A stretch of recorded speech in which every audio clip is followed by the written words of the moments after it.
એક ખેડૂત અને એક એવો રહસ્ય જેનાથી આખું ગામ હચમચી ગયું. રઘુભાઈના ખેતરમાં સવારથી રઘુભાઈ પોતાનું ટ્રેક્ટર લઈને જમીન ચીરતા હતા. પણ આજનો દિવસ સામાન્ય ન હતો. અચાનક ધમ!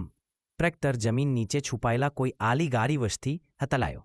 રઘુભાઈ ઉતરીને જોયું તો માટી નીચે કંઈક લોખંડી વસ્તુ ચમકતી હતી. જિજ્ઞાસાથી તેમણે માટી હટાવી અને નજર પડી એક જૂના જંગ લાગેલા ટ્રક પર. ટ્રક વર્ષોથી દફનાયેલો લાગતો હતો. દરવાજું જંગથી ભરેલું, ખુલતું જ નહોતું. મહેનત કરીને રઘુભાઈએ ધીમે ધીમે તેને ખોલ્યું અને પછી સોનાની તેજસ્વી કિરણો તેમના ચહેરા પર પડવા માંડી. ટ્રકની અંદર તો સોનાના બાર, સિક્કા અને આભૂષણના ઢગલા પડેલા. ગામવાળાઓ દોડી આવ્યા, બધાના આંખો ફાટી ગયા. પછી રઘુભાઈએ ઈમાનદારીથી પોલીસને જાણ કરી. કાયદાકીય તપાસ પછી રઘુભાઈને મળ્યો તેમનો હક્ક અને આજે તેઓ માત્ર સમૃદ્ધ જ નહીં પણ આખા ગામનો ગર્વ છે. ખરેખર મહેનત અને સચ્ચાઈ બંનેનું ફળ